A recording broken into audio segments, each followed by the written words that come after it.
Depression भी शिकार गई।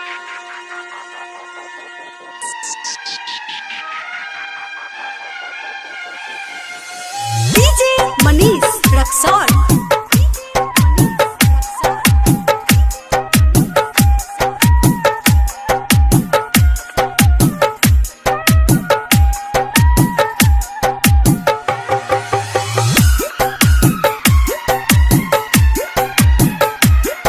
हमरो भी जिंदगी में न जाने वो दिन आई रे हमरो भी जिंदगी में न जाने वो दिन आई रे पुजवा हमारा मिल जाई रे पुजवा हमारा मिल जाई रे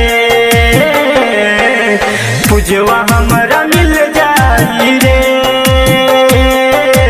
पुजवा हमारा मिल जाई रे हमरो भी जिंदगी में न जाने वो दिन आई रे पुजवा हमारा मिल जाई रे पुजवा हमारा मिल जाई रे पुजवा हमारा मिल जाई रे पुजवा हमारा मिल जाई रे। डीजे मनीष रक्सौल।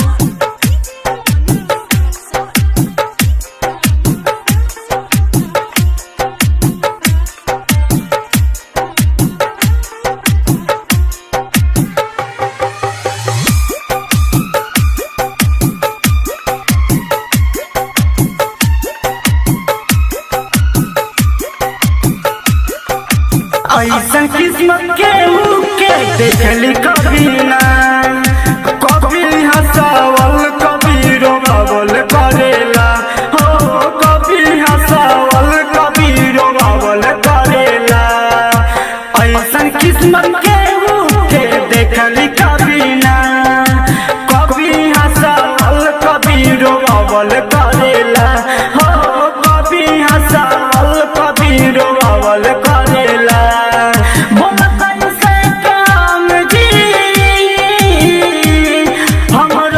जिंदगी में न जाने वो दिन आई रे पुजवा हमारा मिल जाई रे पुजवा हमारा मिल जाई रे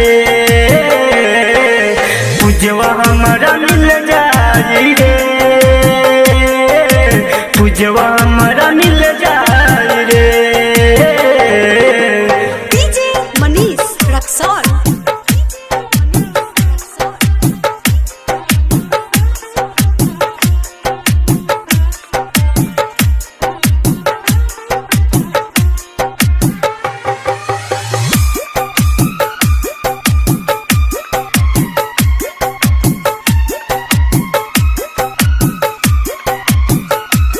करम बेदर्दी के सांस रुकल बा यीशु के चुन चुन के साथ टिकल बा हो यीशु के चुन चुन के साथ टिकल बा करम बेदर्दी के सांस रुकल बा यीशु के रंजित के साथ टिकल बा हो यीशु के रंजित के साथ टिकल बा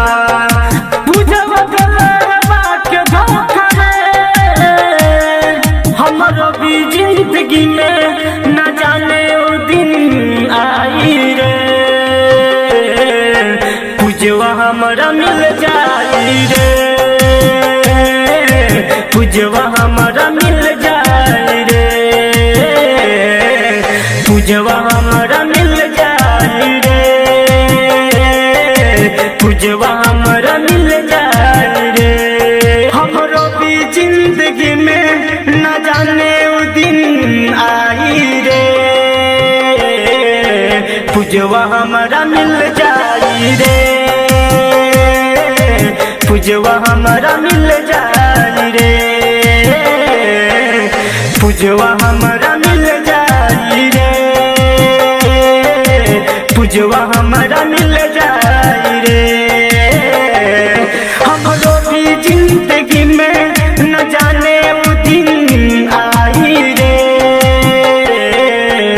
पूजवा हमरा मिल जाई रे, पूजवा हमरा मिल जाई रे, पूजवा हमरा मिल जाई रे, पूजवा हमरा मिल जाई रे। SKR रिकॉर्डिंग स्टूडियो सिक्का।